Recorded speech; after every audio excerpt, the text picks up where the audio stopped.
Ladies and gentlemen, 2019 Hall of Fame inductee, Clyde Fredrickson.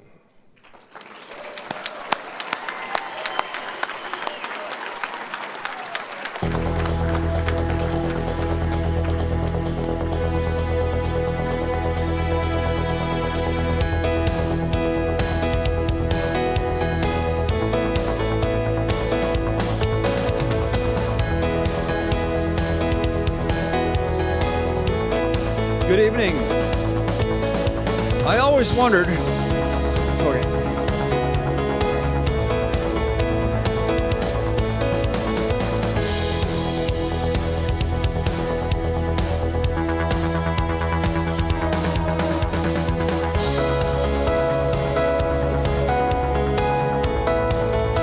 Now I get what's going on. A little slow sometimes on the update.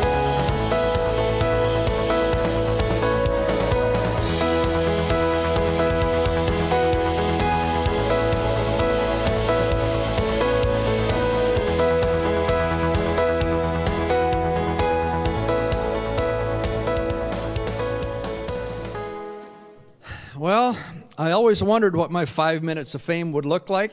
Now I know. Never thought it would be in Owatonna, South Dakota, but what a wonderful place. I am humbled to be here and to have been inducted into the South Dakota Hall of Fame with this very diverse group of great inductees. Congratulations to them all. I have 1,000 people I need to thank, but I would not bore you with that list. After all, I've only got about 4.5 minutes left. I'm being honored as an inventor. My goal was never to invent, but to solve a problem that was before us. And I did not solve the problem, we did. We got into a problem that's a long story, and I don't have time for all of that. You can read about that later. A few stories. As a kid, I wanted to have cool cars like my brother, and I loved airplanes. I built model cars and airplanes until I could get real ones. And I learned skills in that, doing that would serve me well later in life.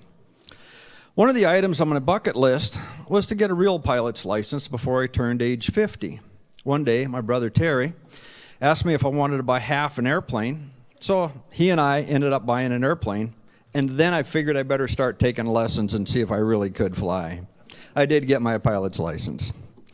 We built a hangar right next to Governor Farrar's in Britain, and since then, Frank and I have gotten to be very close, dear friends.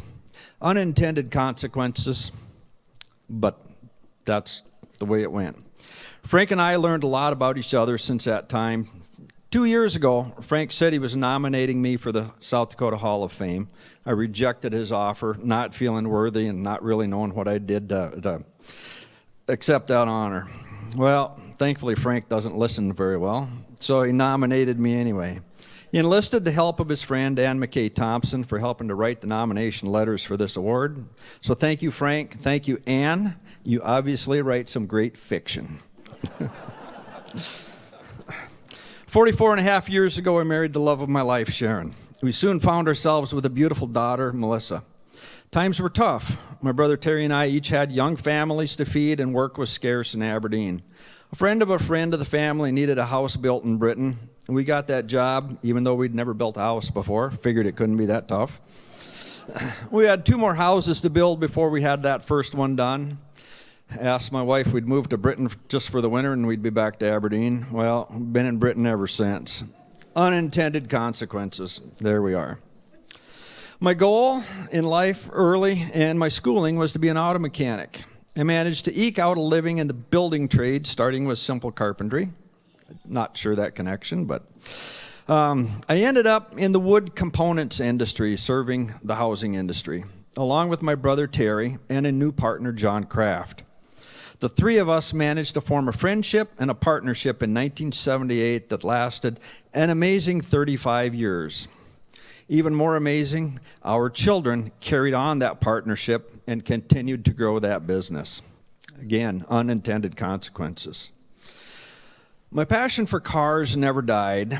I started drag racing around 1990. My home track I considered was near Moorhead, Minnesota, and it changed hands in the mid-90s. The new owner, Ron, was struggling with outdated timing equipment, And one day, frustrated with those timing problems as a racer, I offered to help. A short time later, Sharon and I found ourselves we were part owner of a drag strip. And I had a weekend job now. Ron and I became great friends, and I learned a lot from Ron. My master mechanic, second to none. And ever tried dealing with an upset racer full of adrenaline? Ron could do that. I learned a lot from Ron that would serve me well in my future endeavors. Again, unintended consequences. Despite being a typical C- student in school, all of these experiences and many more, something grew within me that lets me think I can solve problems. But I know that somehow, in order to solve those problems, I need to find other people. I need to find the right partners to help me do it. When computers changed the way roof lines on houses were built and it got more complex, we found ourselves with a real skills problem that needed to be solved.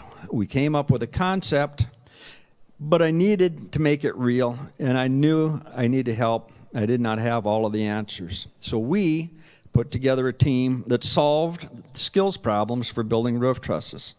And that was the invention that helped to make everybody's life a little bit easier in the wood components industry, and that continues to grow.